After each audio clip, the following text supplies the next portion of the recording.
And we are live. So, ladies and gentlemen, boys and girls, welcome to Friday with Friends. I am sitting here with Donna Washington, who is a very good friend of mine. I didn't mention this before we started chatting half an hour ago, but I consider you a very good friend, even though we don't see each other very often, and I have a great deal of affection for you. Well, thank you. I feel the same way. Well, thank you very much. Donna, thanks so much for being here. I invited you because Beth Horner accidented herself. I accept being an afterthought. I totally accept. It's okay. And so I thought, because she got in touch with me on Wednesday. I thought I need to have somebody who I feel that I can sit and talk to about this kind of stuff that happened on Wednesday. And I thought that you would be absolutely wonderful to have on my show because we get on so well and we're good friends and we can say pretty much anything without pissing the other off. It's helpful right now. Yeah. It is helpful right now. So I want to start off by saying that I still have a lot of work to do with micro and macro aggressions. I am not someone that is, I can't say that. I went to a workshop with Sue Halloran a number of years ago, and I thought, well, I'm not a racist. I'm going to go to this workshop anyway because I can always make myself better. And at the end of the workshop, I was like, oh my God, I'm a racist. and it's so illuminating because there are so many things that we don't really think about. And my son, he and I have slightly different opinions on a lot of stuff. And what we ended up doing during this whole pandemic is he watched a lot of talking heads and he said that I watched a lot of talking heads, and we both had very different opinions. And my son's 20, by the way.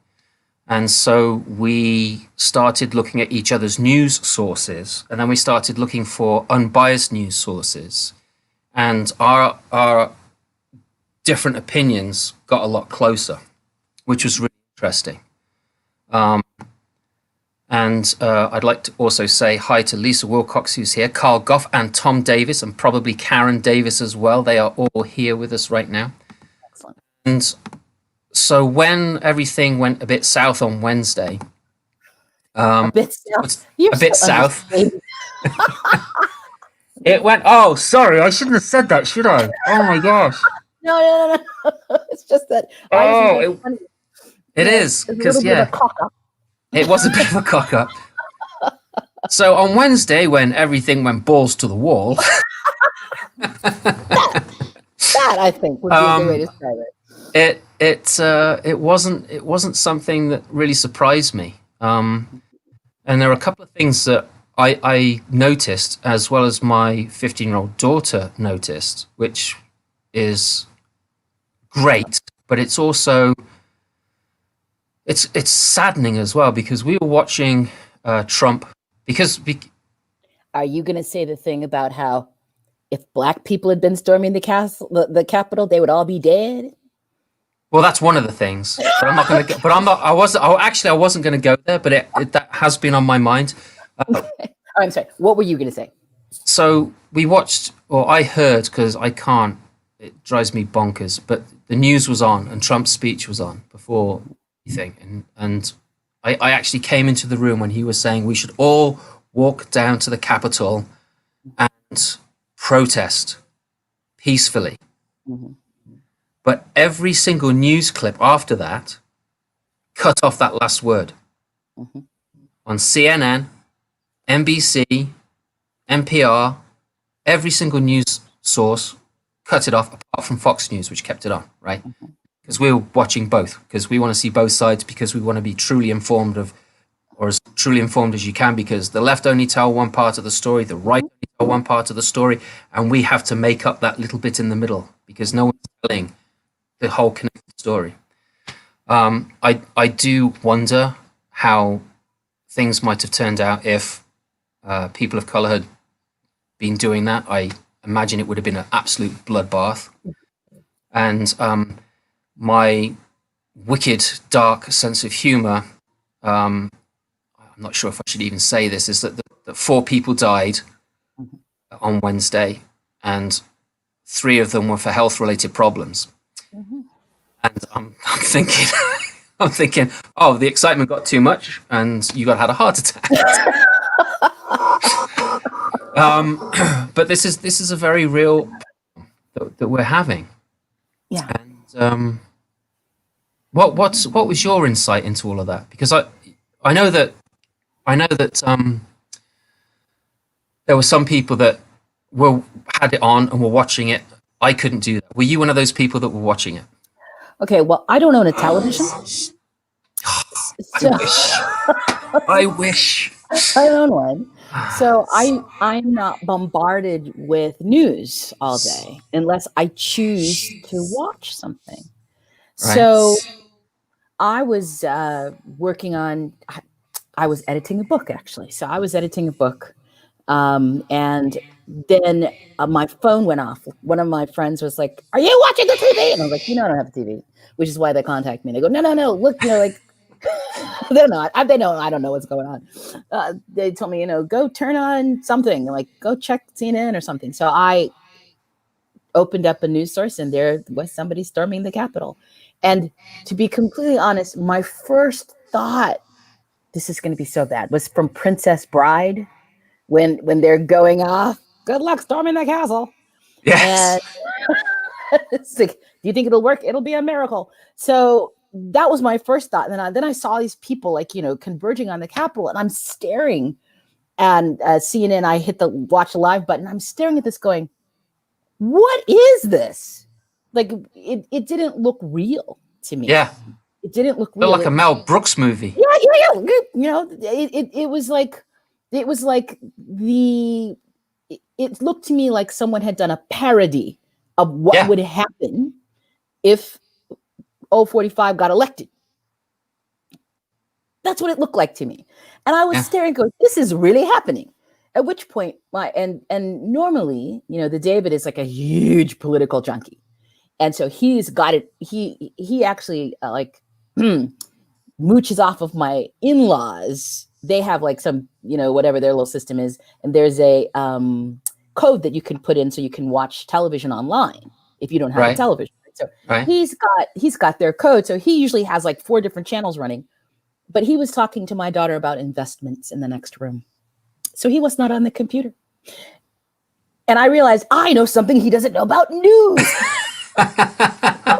So very casually, I get up and I go, "So David, what do you want for dinner?" And he tells me, and go, "Oh, by the way, the MAGA people are storming the Capitol." He went, "What?"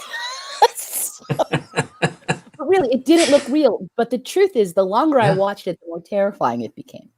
Yeah. So it was, at first, it was just astonishingly funny because it looked like every bad movie I'd ever seen about the MAGA people, or bad, faux documentary. And then I thought, no, this is really what happened. And of course, as soon as I realized that, I was like, but who didn't see this coming? Yeah, right. It didn't surprise me at all. If you tell a bunch of people who are convinced that their country is being stolen from them by somebody, then you find out that there's fearless leader who has never done anything wrong, Saint Donnie,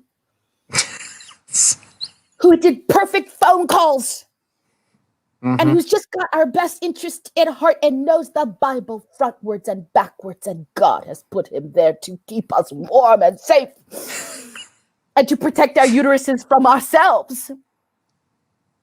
Well, down the street, Pence has turned on him. I know, the angel himself. I mean, yes, he did say go down there peacefully, but if you are that mad, yeah, the only thing they were doing was counting. No, they weren't even counting. They were just saying it's already been counted, so here it is. I mean, nothing anybody could have done on that day in that Capitol would have changed anything. But if you don't tell people the truth about what's happening, like there were still some people thinking they could go in and stop the process. But it's over. It's over. But the thing is that the people in question you don't have to be confused by anything. Google will tell you anything you want to know. Mhm. Can you overcome the vote at this point? The answer is no. But I don't think all 45 knew, or at least he didn't care. Laws don't mean a lot. Yeah, I think a bit of both there, to be honest. I mean, he's this megalomaniac who, oh my gosh, maybe I shouldn't be saying this in public. We're not talking about. We should not talk about what we thought about was going inside people's heads. Only what Right, they it's true. actually did. Okay. And So I think they go marching he down. acted like a megalomaniac, right? So they go marching down the Capitol, and maybe they did mean to stay outside, but when you are that hopped up on adrenaline and you are convinced this is the last chance for justice, and then you hear that the man who you thought was going to give you justice has decided not to, why? That's when you storm the castle. That's what they did. Right. I mean, nobody should be surprised by this. I'm wearing Viking helmets, no less. What was that man dressed for? I'm surprised he didn't have I shouldn't say this, I'm making fun of everything, but it's like, I'm surprised he didn't have a couple of beer cans up here with a straw going down to his mouth. I mean, that was the only thing missing. I mean, it was just like ridiculous. Yeah, mob mentality. Yeah, absolutely. And I have started seeing stories of these people who are like, I don't know what happened. I was just at the Capitol, then I was in the Capitol. Somebody maced me. Oh my gosh, I got maced. We were having a revolution. Why would they mace me? Just absolute. Yeah. This guy posted one. This guy is the CEO. He was like, it was a bad mistake. No, it was a terrorist issue. You were part of an insurrection. No, it's not a mistake. You became a terrorist against the country you're supposed to love. Including some representatives. I mean, that guy, right? He went in there and he's yelling, "No vandalism, no vandalism!" And it's like, what do you even do? He everybody else. The guy's a freaking moron. I was there for the press. No, you weren't. You were there to make a home movie so that you could be like, I was there when it happened. When what happened? When you got arrested because you vandalized state property? How come you weren't tear gassed and arrested there and then and taken? There weren't enough police there. You're looking at this and you're like, what the? But this is really. I mean, it sort of comes down to it. How much privilege do you have to storm the Capitol and go, oh well, right? Because that's kind of what happened. Now everybody go home. We stormed the Capitol. That was nice. Go home and have some gingerbread. Yeah, it's so wrong. It's so wrong. It comes down to like the stories that are being told, the stories that we believe. I mean, so I got full disclosure. Donna and I were on online talking to each other half an hour before this started. And, I was sharing some of my thoughts of, when I came over to the States first on a 3-month visa visit. I had some preconceived ideas of America, right? And one of them was that American girls are just hot to trot. and when I got over here, I found out that if you make propositions to a lot of the American girls I met, or some of the American girls I met, it was like, shall we get married first? And it's like, that's not real, because in England that's not real, right? And this is the story that I came with from all the movies and the TV shows in America, right? And the other thing is that the other thing I noticed was that when I first came over here is that it's a very, very, very Christian country compared to England, which I thought was a very, very Christian country, right? And again, just to do one more step with my lens, because that's really important, is that growing up in England, I was a little bit left of center, right? When I came over to the States, I was a communist. Right? And how I'm going to make sure that you understand this is that the things that Bernie Sanders wants to happen in America, or wanted to happen in America, are things that have been in Europe since the war, right? World War II. And what he's proposing is nothing new to the rest of the world. It's just new to America's. And I think we're at this place in America right now where there's this big archway, right? And it's this bright light in there.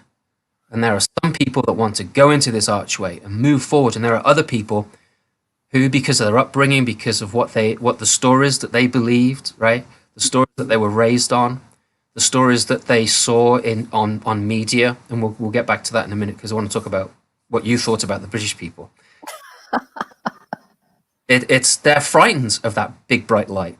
Don't step into that bright light. But I mean, this is the country that I see now. It's and my eyes have been opened in the 25 years that I've lived here. I didn't grow up here in the States. I grew up in England, and I was pretty much 30 when I came here. So I was an adult, with a functioning brain when I came over here. And these were the things that I saw and I felt. And I accepted it because this is America, this is a great country, and I want to live here, right? But over the years, it's like, well, it doesn't have to be like this, right? We can open our eyes.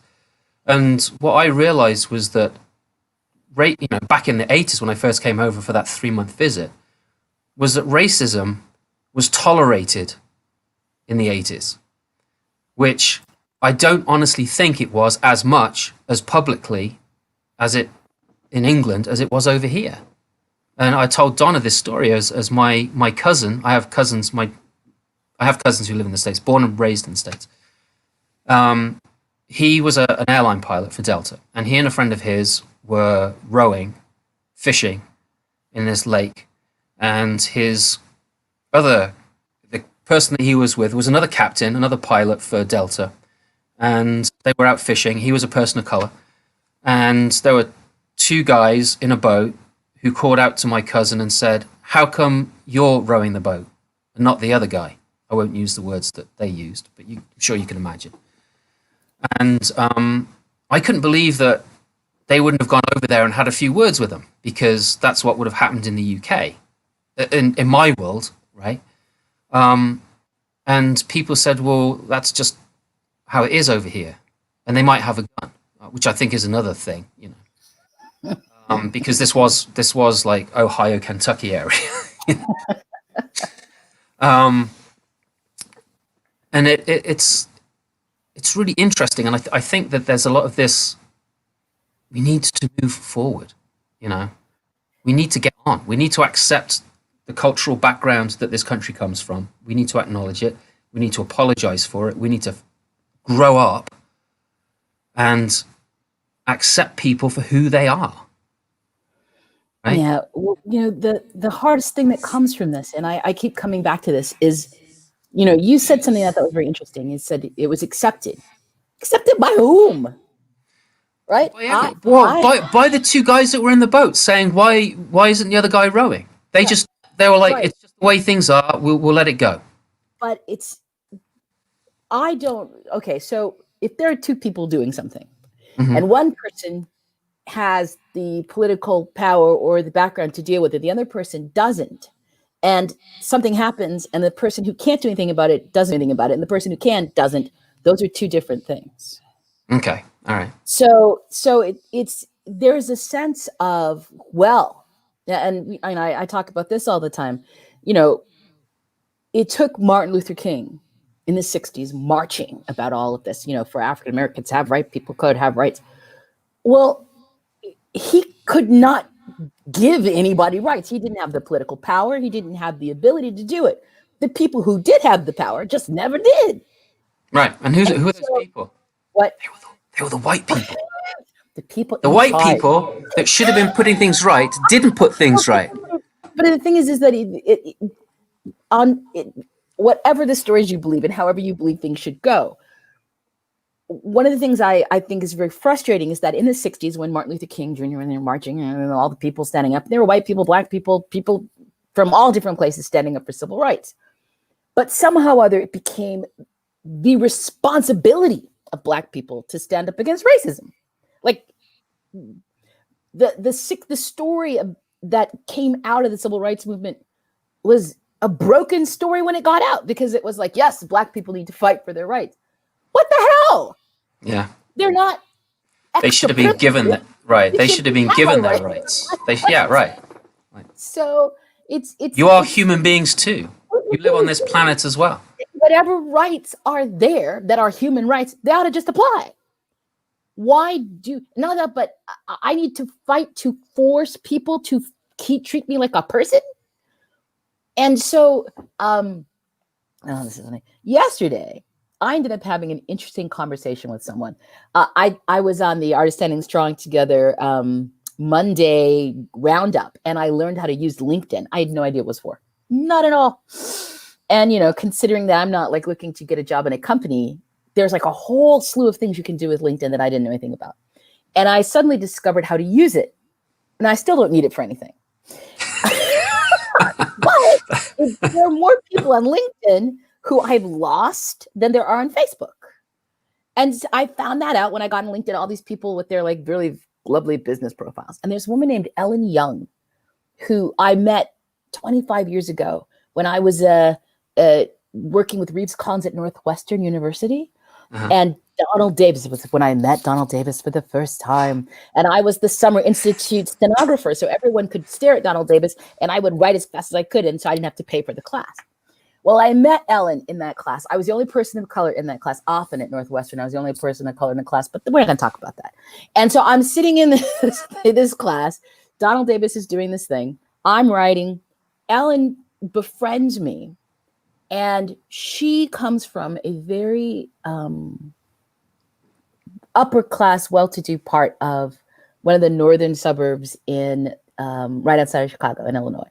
It's really far north. And she had been held up by a young Black man. And that was her really only encounter with people of color. And I guess she needed me to deprogram her brain. I don't know what the deal was because, I was 20-nothing back in those days. And she had never been on the train. She'd lived in that area all her life and never been on the L, which is the elevated train. So I actually ended up taking her on her first ride on the L. We spent a lot of time talking about color and religion. And considering I was 25, there's really like, I was not even 25. How old was I? I'm not going to lie. I was like 20-nothing, like 23 or something. I wasn't even that old. 21 maybe. Anyway, doesn't matter. Somehow in my 21-yearness, I was able to speak reasonably about race, which is foolish because considering I didn't grow up in this country mostly, and I have lived in these little bubbles, as I was explaining, on military bases or like, little areas. What did I know about what it meant to like be Black and encounter the world? I have no idea. But anyway, apparently I was really instrumental in her life. I found that out 2 days ago. Oh, wow. When she got back in touch with me, oh my gosh, I don't remember meeting this woman. I don't remember hanging out with her. I remember very little of it. But just meeting a Black person who wasn't like she thought other Black people were supposed to be like seems to have changed a great deal of her life. And so I spoke to her on the phone, and she is in her 70s, and she is about the most woke person I have ever met. She was talking about organizing this big thing where they couldn't march. They were standing on a bridge. All of these like 70, 80-year-old white ladies from this really ritzy area where she lives, blocking a bridge with their BLM signs held very high. It was just about the cutest thing I'd ever seen in my life. She kept apologizing to me. And I was like, why are you apologizing? I want to be a good ally. I'm working so hard. Then don't apologize. Yeah. But, and I'm glad that she's out there. And to anyone who's an ally out there working to make the world a better place, you're being a human ally. What we have learned, I don't know if you've read any of the anti-racist literature, books that have come out, White Fragility, where it's talking about the very things that they have done and the government has put in place to deal with Black people also hurt white people. Mm-hmm. We're not like two separate things. We're like in this weird death match. Yeah. And until after... It's like the Hunger Games. Trying to starve my children because they don't deserve to be on food stamps. Do you not realize that more people white people are on food stamps than Black people? What is the deal with that? Yeah, people are talking about now this business of the voter fraud, which so many people are worried about. They're saying, be careful, because in the next 2 years, in some districts, they're going to put the most stringent, horrible voting rules in for people of color in those states to stop them from voting. Voter fraud. It's not going to affect anyone else but the people of color. They're going to say, we have to do this. They cheated last time. So the way that we think about how we deal with each other in this country, as if we're separate groups of people, Well, you know what? It's in some ways it's the same way we deal with the environment, as if somehow we're not animals living in it. Yeah, right. It's the same kind I of think thing. it's climate change. The world's going to end in 10 years anyway. So what's So we're separate. We still don't think of each other as like one unit. So, you're talking about watching, like it was allowed for people to behave this way. We are like abrasive against each other. And you're talking about this big arch with the light in it. Some people think that if they go in the light, they're gonna die. I know. That's why I use that metaphor. Yes. Come to the light, children. Come to the light. No. But no, for me, it's really about stories. And you were saying what you thought about America. I watch a lot of British TV, but all I watch is murder mysteries. I'm pretty sure y'all bumping each other off every 20 minutes. And it is. We do. We're such a small country, right? I mean, we overpopulate because, we actually accept immigrants coming into the country. And so we were going to run out of space. So we have to bump all these people off. And then to help pay for some of those benefits, we make TV shows from it. And I knew Midsomer Murders was a documentary. it is a pseudo documentary. It's made by the same people that did Best of Show and.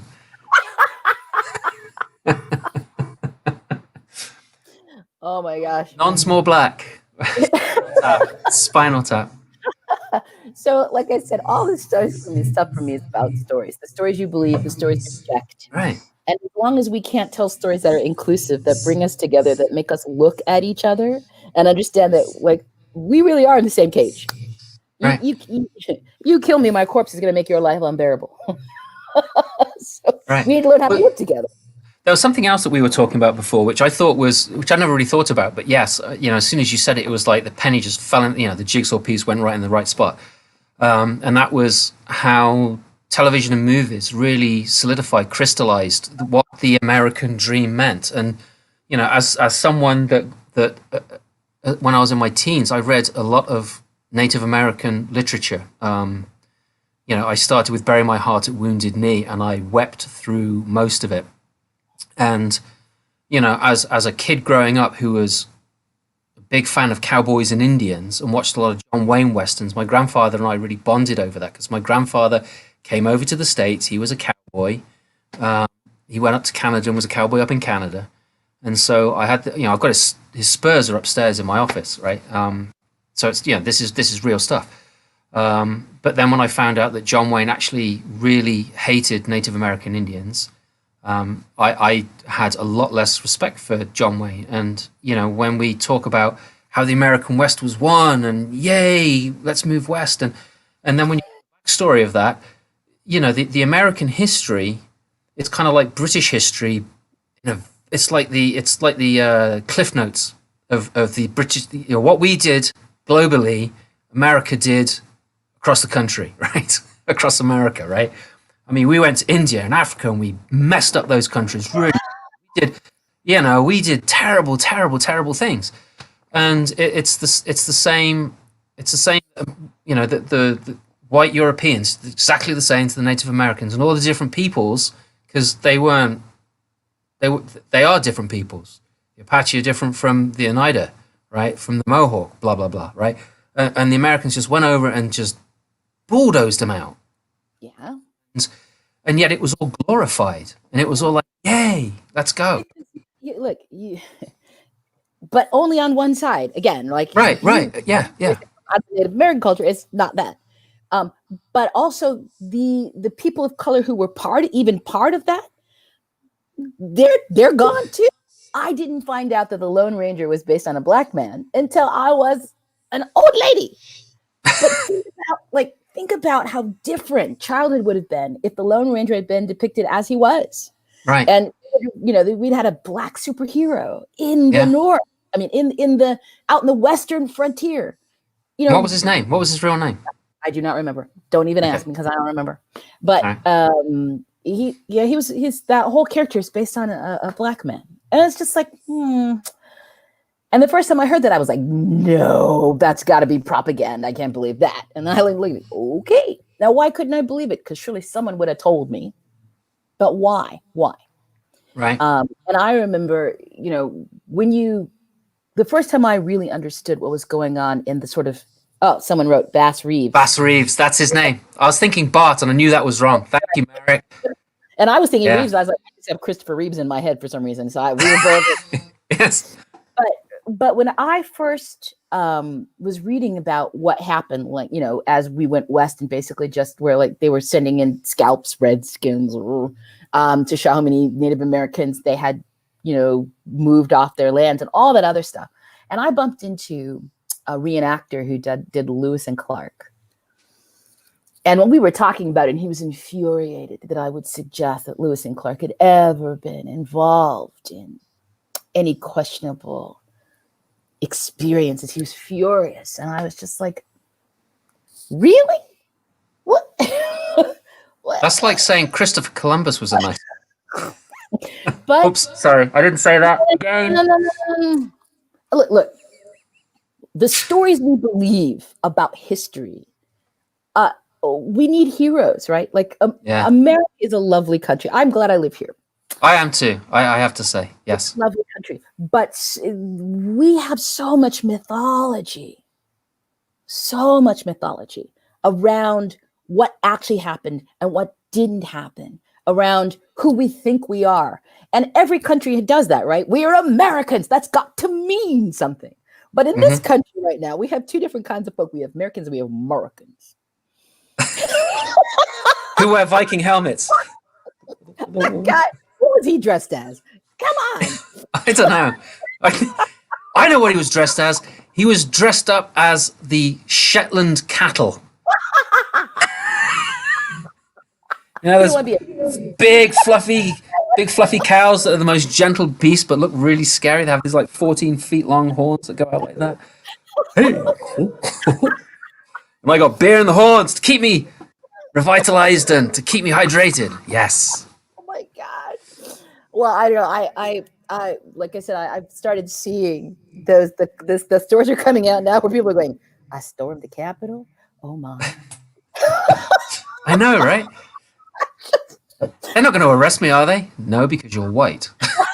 Oh, they might. They might. I hope they do. They need to. They need to come for. I mean, I know that the police are looking for names of people that were involved. Please help us find these idiots. Well, you know, I didn't. It's like a frat party. It was like a frat joke. It was just ridiculous. They're patriots, Simon. You can't. They're not. They didn't. It couldn't. They're not patriots. They're vandals. They are. What's the other word that we were using? Insurrectionists. Insurrectionists and terrorists. Terrorists. Honey, they're the wrong color to be terrorists. What you talking about? Sorry. Look, I shouldn't do that. Look, I'm sorry. But I think we're going to get into enough trouble anyway with this. Yeah. Okay, we'll stop. We did promise we would stop. We did. We said we just wanted to acknowledge what had happened in the world. Well, actually, in DC. Because it's not the world. Because it's not the world. No. I likened it to I mean, I said frats, but it's like it was a bunch. To me, watching this unfold, the bits that I watched and the bits that I watched afterwards, it seemed to me that it was like a bunch of people who did not have the emotional intelligence to act in a way that was responsible, and that they could only act in a way that was like angry teenagers. They didn't know how to, You know what? I think you're excusing that behavior, man. I'm not excusing it. I'm just saying this is how they see themselves, right? It's not. It's kind of like there's a small group of people that are like, let's do this, yay, this will be fun, and they don't actually think of the consequences. They don't actually think what they're actually doing. So there's a group of people who go to the Capitol and don't think about the fact that if you storm in there and you're looking to hang the vice president, which is what some of them were chanting, or I didn't see that. Kidnap him or hurt Nancy Pelosi because you're so mad that might be a problem.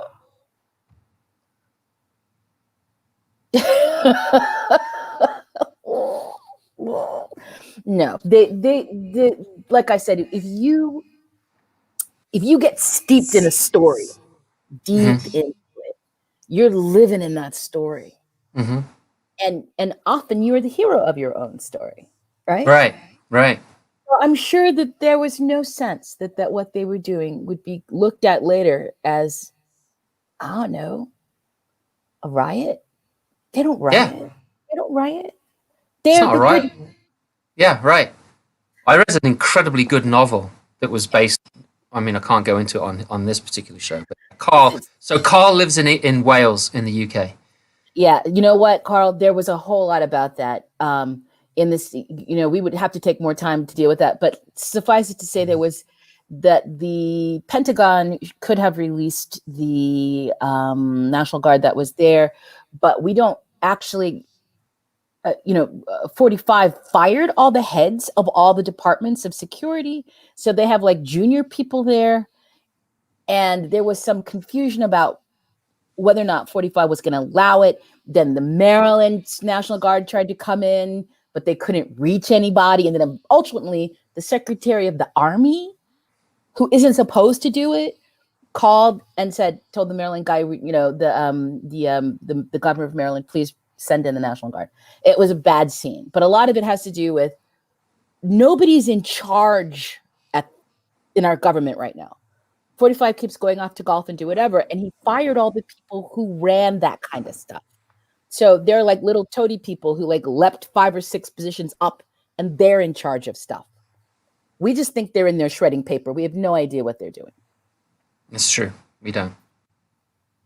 That's a really sad thing, but that's what's happening right now. Yeah. Yeah. Anyway. Again.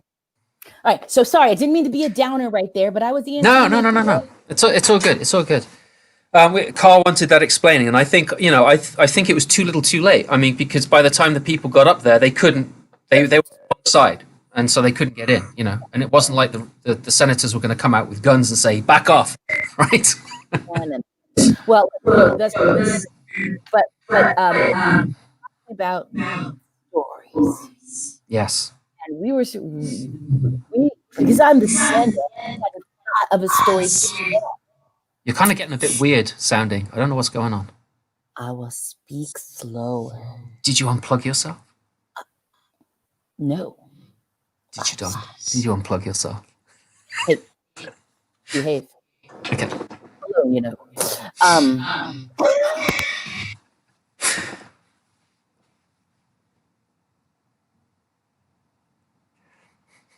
Can't hear a thing.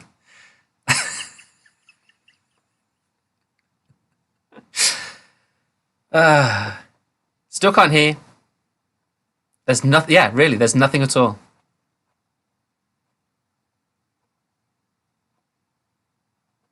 I still can't hear you.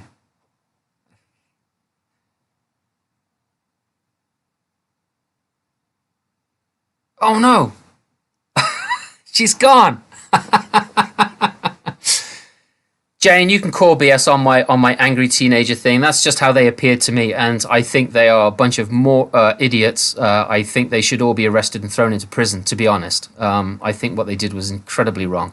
I think that's how they just saw themselves, and it's not an excuse. They were insurrectionists.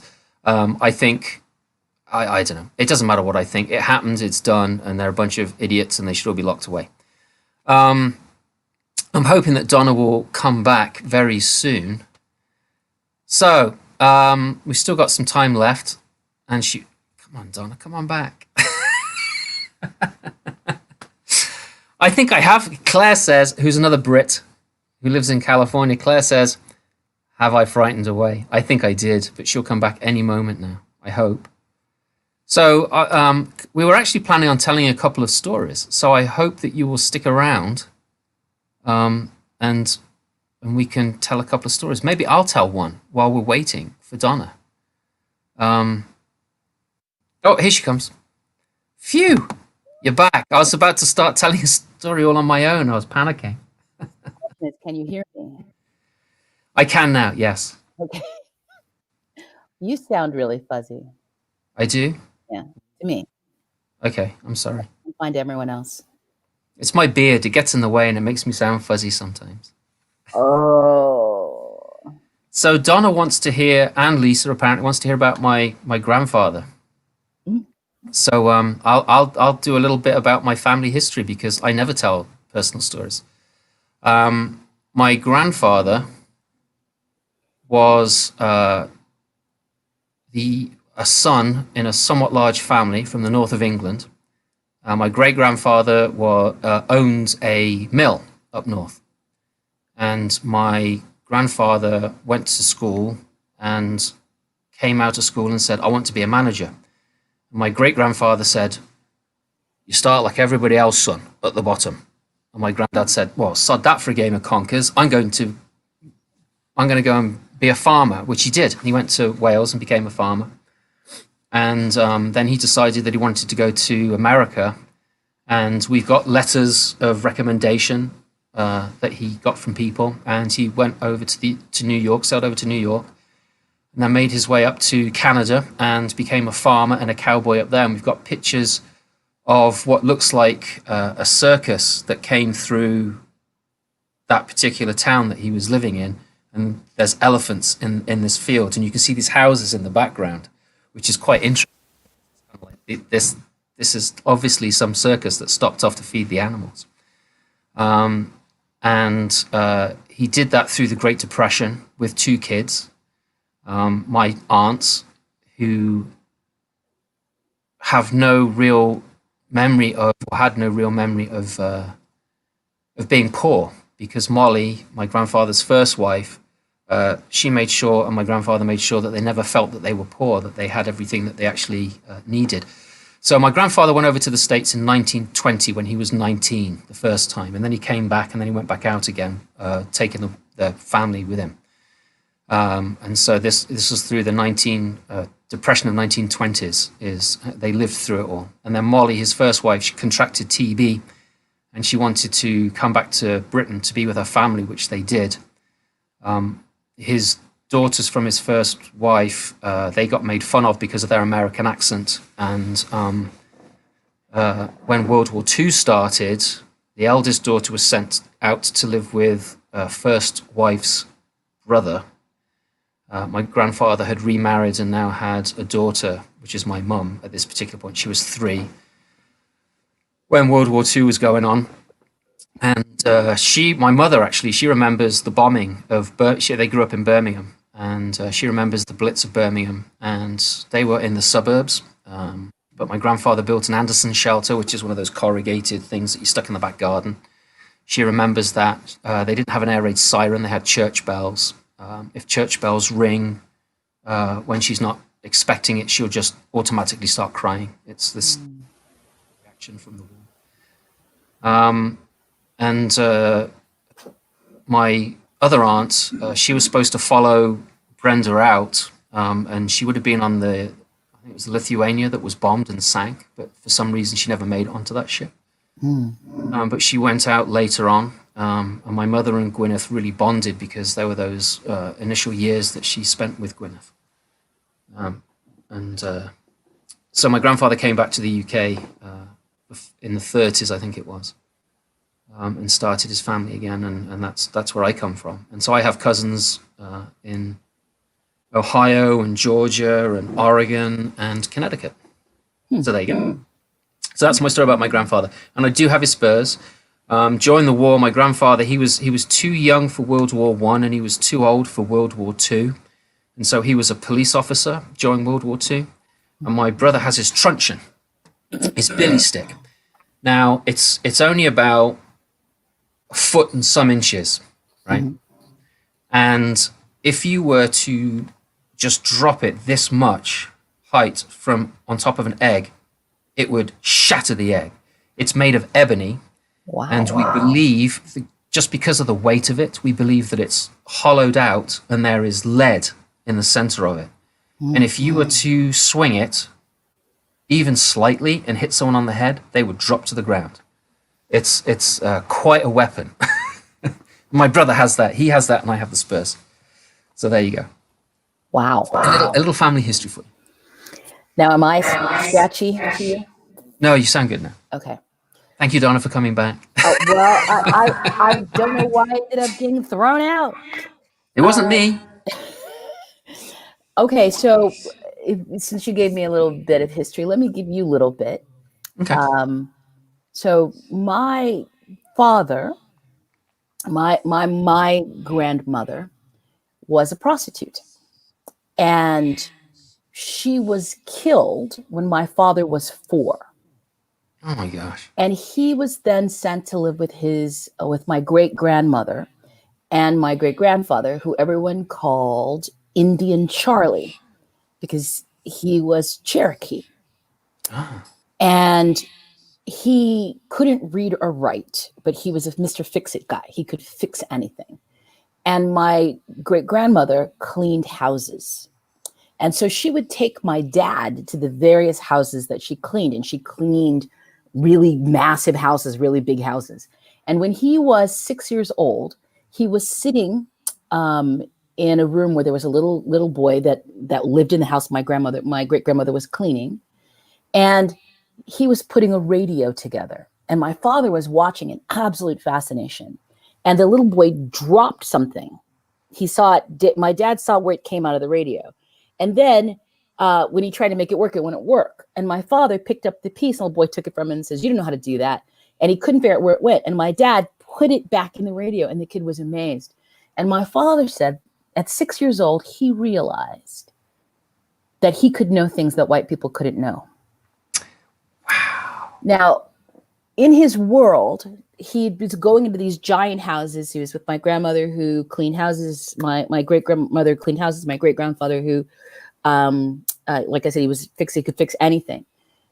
But the thing that his biggest entertainment was catalogs. They get these big, full-colored catalogs from Sears and Roebuck's. And he says what he noticed about those catalogs is there were no black people in them. Yeah. This was the American dream, right? All of this stuff, washing and dryers and all this stuff. And my father, there were never black people in there. And so my father, for the longest time, had thought those were only for white people. Black people were not allowed to have those things. And after that thing with the radio, he realized that the world wasn't what people said it was supposed to be. It was this huge waking up moment for him. Unfortunately, both of my great grandparents died when he was 10. And so he was raised by a whole series of women, black women in the neighborhood he lived in, who he just called Nana. And so we met a whole bunch of these people when I was growing up, because we'd go back to Texas and we'd meet all the Nanas. He would just go from house to house to house to house to house to house over the course of, I don't know, a month or something. And everyone just knew he was running the streets.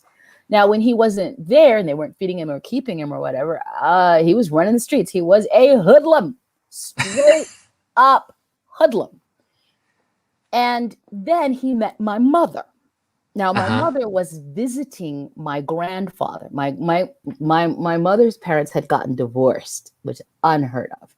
Mostly because my grandmother, my mother's mother, was an absolute flapper girl.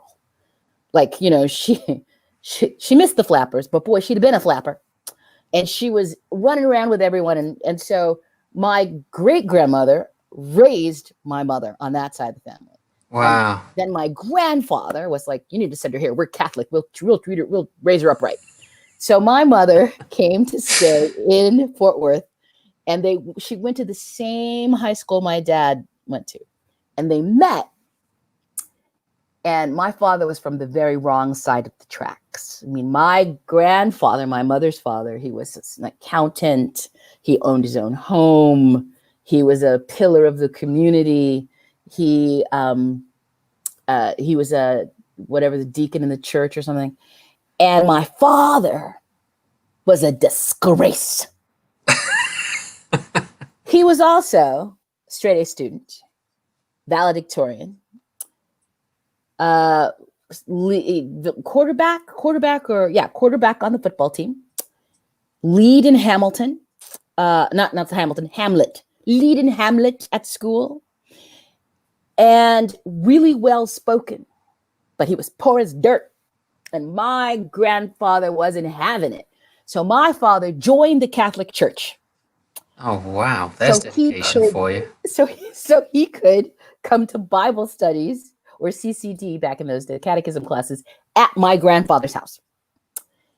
And my grandfather saw through it right away. Was like, you cannot be around that boy. He's bad news.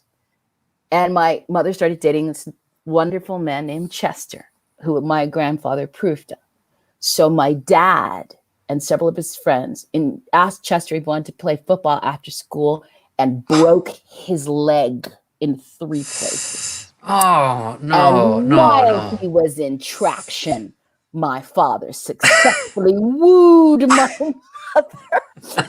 At which point, my grandfather has had enough and ships her back to Beaumont, Texas, so my father cannot get at her. And my father graduated and decided he wanted to go to college because someone from Tuskegee showed up at his little high school and was like,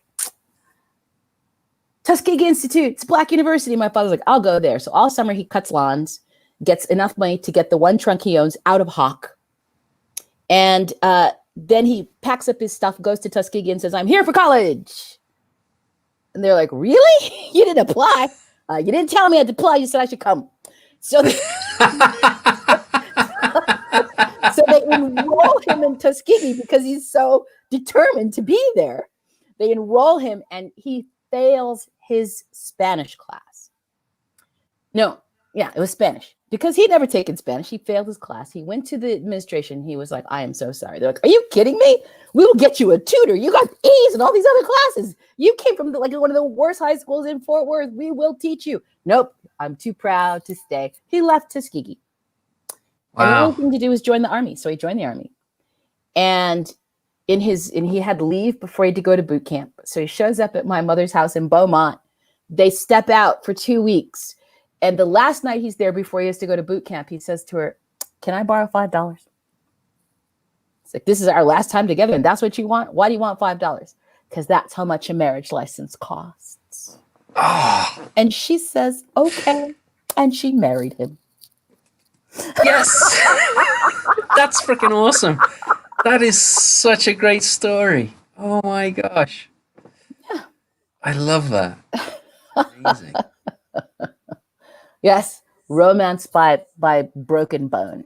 I know, your dad was a hoodlum. Holy crap. Straight up. Yeah. Now, you would never guess that. Mr. Very straight-laced, very conservative. So now he's a 5-star general, right? He was a colonel in the army, and now he's a SES. Sorry. He just retired like an SES 14, which is like 5-star general in the civilian service. He worked at the Pentagon. He debriefed spies. That was one of his big jobs. Wow. So he would have been spies. Most of his life, you couldn't know. So he knew story. You ask him, what's your job, Dad? He said, I cannot tell you. Most of my childhood was like that. He was doing things. Anyway, he's a really fascinating man. And right now he's in cognitive decline. So he has, my mother has Alzheimer's. He is developing Alzheimer's. It's pretty clear that's what's going on. Oh my gosh, that's so sad. You know what? I won't mourn either one of them while they're alive. They're alive and everything makes my mother happy and everything makes my father mad. So your dad being mad makes your mom happy? Is that what you're saying? And your mom being happy makes your dad mad? They're independent. Like my mother can be happy about the same thing for 4 hours. Nice. And so for instance, my daughter is dating a straight up average, oh my God, his name is Trevor, white dude. Okay. First white dude she's ever dated, and she picked probably the most, as he describes himself by saying, if you get a video game and that character you get before you do anything to it to make it like really personalized, I'm that guy. That's how he describes himself.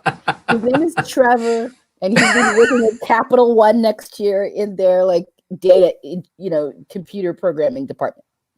He's a very nice boy. But every time my mother asks me if she's dating anyone, and I say, oh yeah, she's dating Trevor, my mother starts giggling hysterically. Oh, really? She says, Trevor, that sounds like a really like run-of-the-mill white guy. And I said, he is. And then she starts laughing, and I go, he's white as a driven snow. And she laughs some more. We have that conversation every hour, 4 or 5 times. And she's amused every single time. It makes her very happy.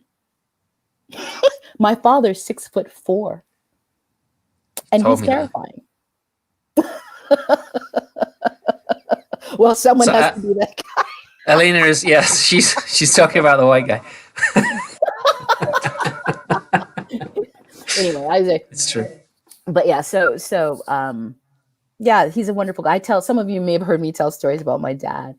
He's terrifying. You know, he's in his 70s and he's still huge and he's very strong and I don't know, he's always right. I've never been, even when he's wrong, he's right. Is he often wrong though?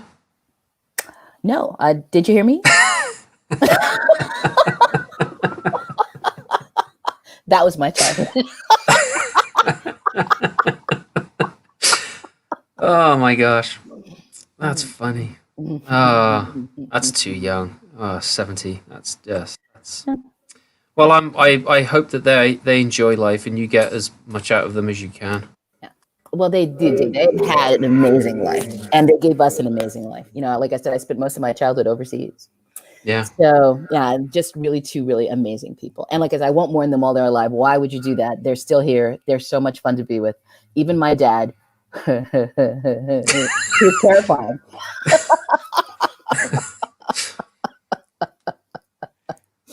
Oh, okay. So here's one. Here's a good example of the dad. This is a really short one. My husband is this little Jewish guy, and his name is the David. And when my family first met him, I was very careful about how I did it because my brothers had terrorized every other dude I ever brought home. Terrorized them, ran them off, if not made them feel like they were in danger. Yes. Was he in a t-shirt and jeans when you introduced him, or did you dress him up? Oh, he was dressed up. Okay, all right. So first he had to meet my older brother, Don. And I didn't tell my older brother I was dating him. And I didn't tell David that I hadn't told him. So David was on his best behavior. My brother didn't realize he was meeting a boyfriend. He totally approved of him. And that's when I told him I was dating him. And once he got past my older brother, I then told some of my younger siblings, my younger brothers, all my brothers are gigantic, that Don had liked them. And they were like really unhappy about that because that's not what's supposed to happen. And then individually he met them in various ways and they all decided they approved of him. And then at one point, all four of them took him aside and said, if he made me unhappy, they would hurt him. We believe in the whole breaking of the legs thing on my side of the family. Apparently, runs down but, DNA. But my brothers and my dad play something called Dirty Hearts, which is it's hearts, but they call it Dirty Hearts. You get the Queen of Hearts, the Queen of Spades, and you stick her in your glasses so everyone can see it, so that you know that eventually they're going to play it on someone. And they do the dozens, which is that whole thing where you crack on each other. And like cut each other down, and you have to be able to do it. And so the first time we were all together, and my dad's like, "You want to go play hearts, David?" And David's like, "Yeah, sure." I was like, "Oh no!" And he disappeared downstairs.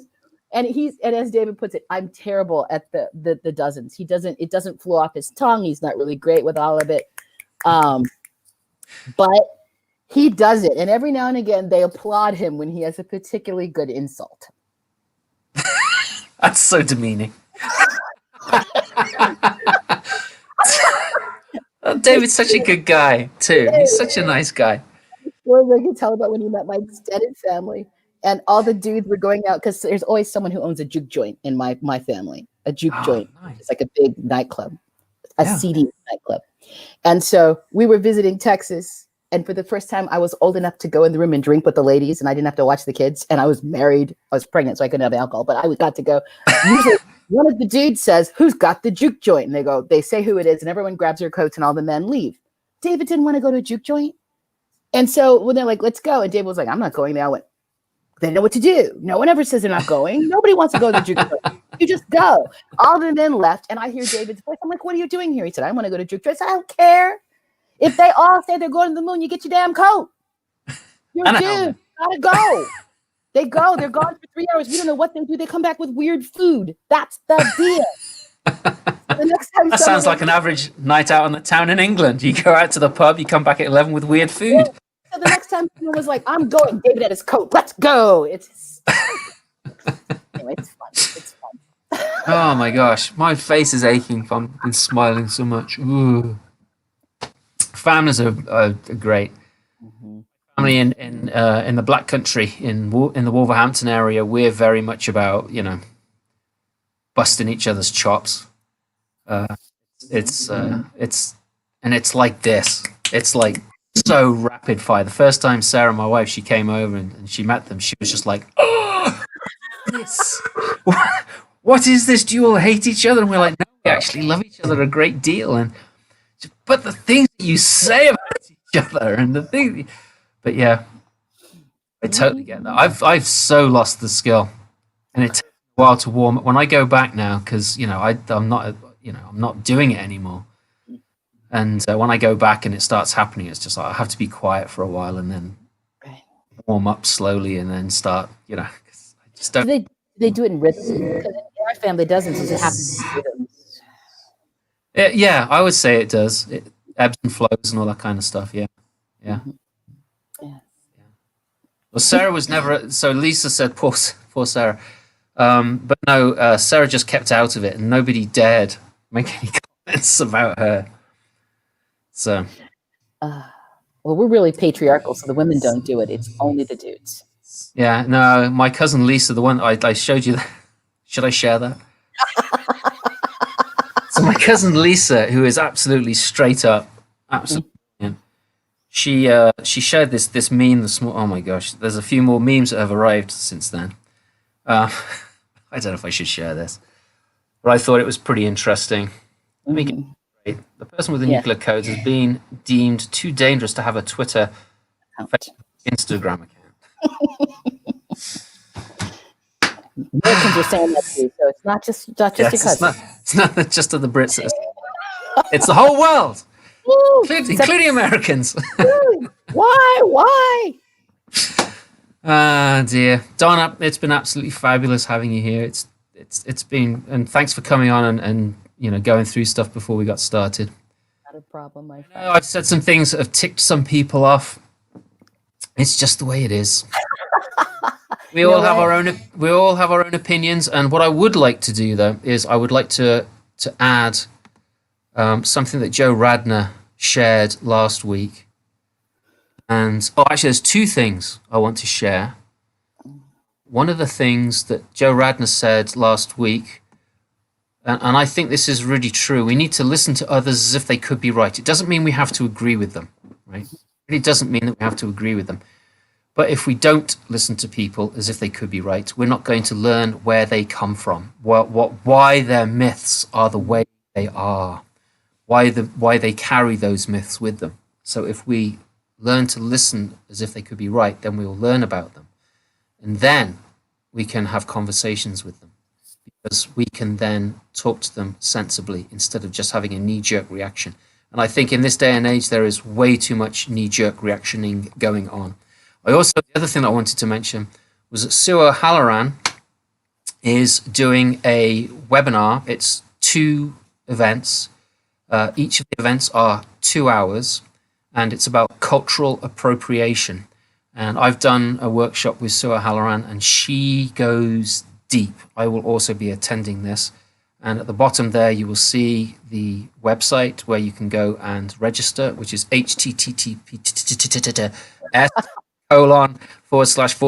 cultural appropriation webinar.eventcombo.com. If you have any questions, look up Sue O'Halloran and email her for information, because she will have that information there. Thanks everyone for being here. I know this. Oh yes, Megan Wells. Thank you for reminding me. Yes, Hansel and Gretel tonight. Yes, are you excited about that? Oh, it's gonna be so much fun. So Rachel Ann Harding and Cooper Braun started this thing last month where they take variations of the same folktale. Last time it was Snow White, and it blew me away. They invited me to be one of the 5 tellers who are going to be telling Hansel and Gretel. It's me, Anne, and Cooper, Lauren Nemi, and Ingrid Nixon. And Ingrid's one of my co-tellers on TBD. So please come and join us with that, because it'll be tonight. you have to go to Rich Lan and Cooper's website or on my Facebook page because I've posted it there a few times. But that's going to be really good. I'm going to be telling the straight up traditional version, and they're going to, and I can't wait to hear Lauren's version. Well, He's going to bring it and twist it and break it. Sorry, go on. I did 2 of these. I did one called Hungry from the point of view of a witch, and one called I Am Gretel from Gretel being a serial killer. No way. Oh my gosh. My story would be the precursor to that then. You've got to come and listen to my telling tonight. My plan is to be there. Oh, there you go. So Megan Wells just said Stories with Spirit on Facebook. Yes, there you go. And actually, Megan has a really good show with Janice Del Negro, which is called Full Moon Stories and New Moon Stories. Which I saw.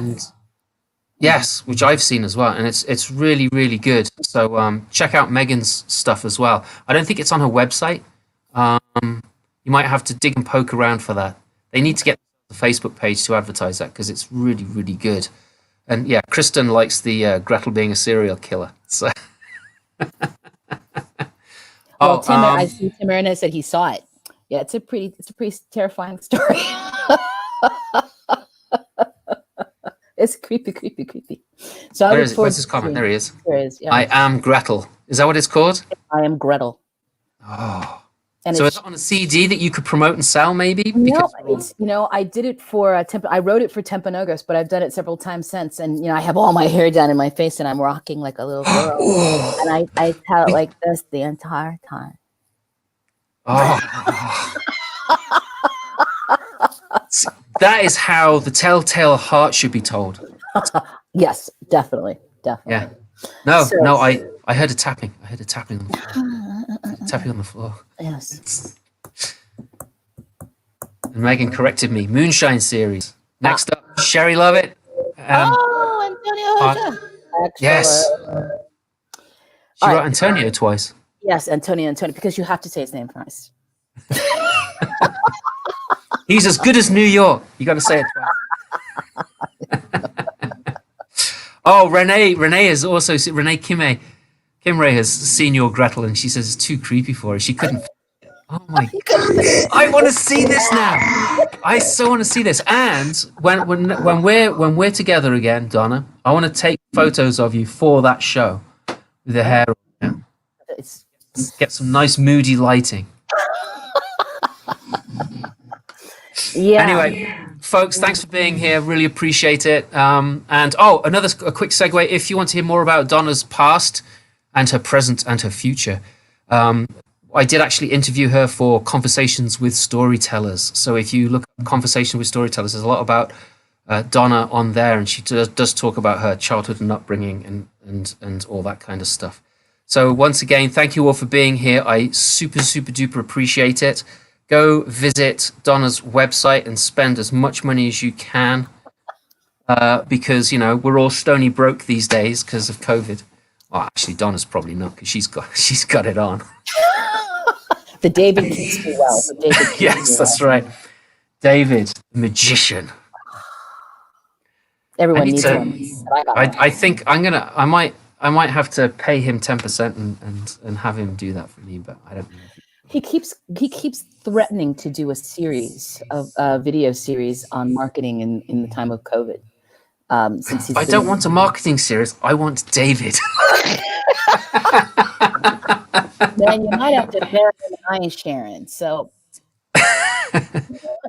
I could marry him. My wife might have a thing to say about that, but I think I might have a thing to say about it. Well, that's true. You might do too. Think about it. Let's start a commune. We'll call it the David commune. All of us. Well, at one point there were three story ladies. Was it Sue and Beth and then someone else? Sue and Beth and then one other person. And they would just ask, say, could we all marry him? Would he manage our careers? That's too funny.